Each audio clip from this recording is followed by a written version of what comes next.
Hi guys, alam mo yung dining table namin guys, instead na ang nakalagay dito, yung dapat after kumain wala na dapat nakalagay ng mga plato, malinis na dapat.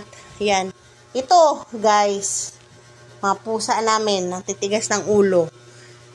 Lalo na kapag umaakyat kami guys, pag matutulog na kami sa kwarto. Diyos ko, ito palang ginawa nila, gawain nila. Ang galing-galing oh. Tingnan mo yung prutas. Shoot, ito yung bilog kulay pula. Yan yung lagay ng prutas namin. May saging pa kaming ilalagay dyan. O paano namin ilalagay? Ginawang tulugan. Ang galing-galing talaga. Yan si Kimberly. Yan yung matinik. Ayan. O, tingnan mo. Ang ganda naman talaga. Ito naman itong si Britney. Ayan. Isa din yan. Matinik din yan. Oh. Yung mga, itong mga nakaupo dito sa lamisa, guys. Uy, gising pala tong isa. Yan si Joya. May collar siya kasi laging inaaw yung buntot niya. Ito yung mga matinik na mga, mga bibi, guys. Oh. Hindi, kahit anong gawin mo, yan, may pamalo kami, guys, oh. May pamalo kami, pero, ayan. Pa rin, tumutungtong pa rin. Pero pag kumakain naman kami, wala naman sila. Ano?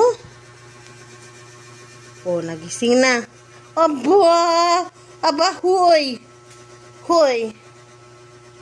Aba, hindi ka nahiya? Oh, tingnan mo. Aba!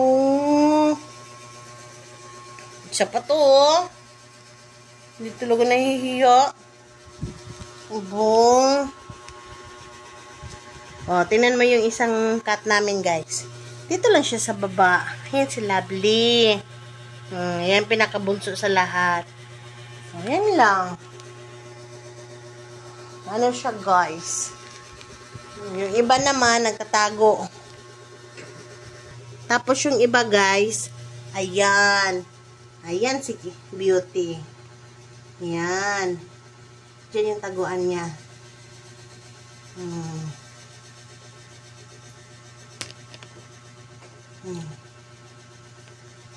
Okay lang sana dyan, no? Sa baba. Oh.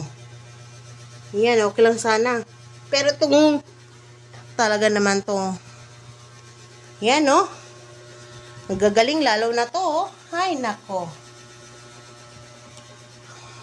So, yun lang, guys. Off ko na. Ganyan din ba mga alaga niya? Mga pasaway? Grabe.